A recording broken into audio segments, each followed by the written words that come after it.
So we've talked a lot about your career as a coach and some of your communication tips, especially on LinkedIn. Tell me a bit about your keynote speaking and what you talk around. Is it a lot of the same stuff that you do in coaching? Yeah, so one of the things I talk about in my keynotes is choosing the right career for you as well. So I always talk about making sure that you find a career that you enjoy as well, making sure that it's something that you're passionate about as well.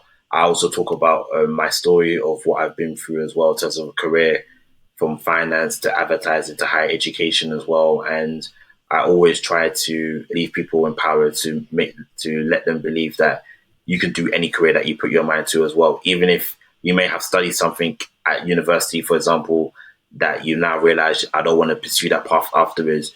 You can really do something else as well. And if you decided that particular paths you don't want to do, take time to think about the things that you like and what you see yourself doing. So what are three things? What are things that you're good at, and also like what are some job roles that you can create for yourself as well. So if you're interested in football, of course, we know the main one is to be a footballer. Cool. Well, not everyone gets to be a footballer. Sometimes you could be a coach, you could be a physio, you could be a board of directors as well.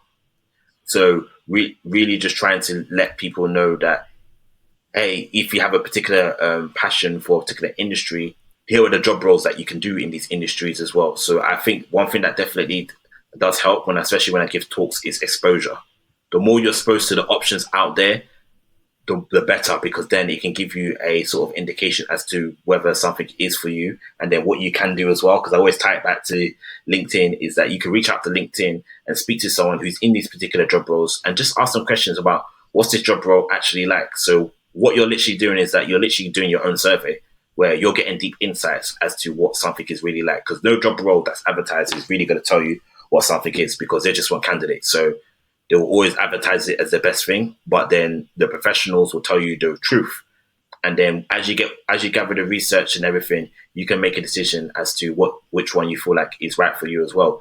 And even sometimes with careers, right, we just have to just work, just be in it, right? There's nothing wrong with being it. And then over time, over a month, we realize, you know what, it's not for us. That's okay, because sometimes we can overanalyze something, we can strategize, we can think about it so much, but if you don't do it, you won't know. You're never going to know if it's you wouldn't know. It's just almost like learning how to drive, right? You could read all the books about driving, parallel parking, front bay parking, junctions, all that kind of stuff. But if you're not actually practically driving on the road, you're not going to get good when it comes to driving as well. So yeah, don't be afraid. And I don't even see failure as failing. I just see it as a learning experience. Because in life, you either win or you learn. And trust me, the learning experiences really shape you, because it teaches you about things that you shouldn't do next time. Because learning experience, it can be a painful experience, but it's a humbling experience, because it teaches us to make sure that we're intentional about the things that we're doing. Yeah.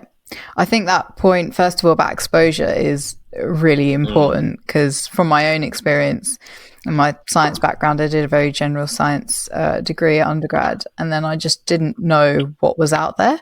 So I just went into a PhD because it was like the thing to do, but I didn't realize there are so many things you can do with a general science degree. And I think people are knowing it now, but still that's a really pertinent point, is like there's so many things you can do adjacent to what your primary like career goal or study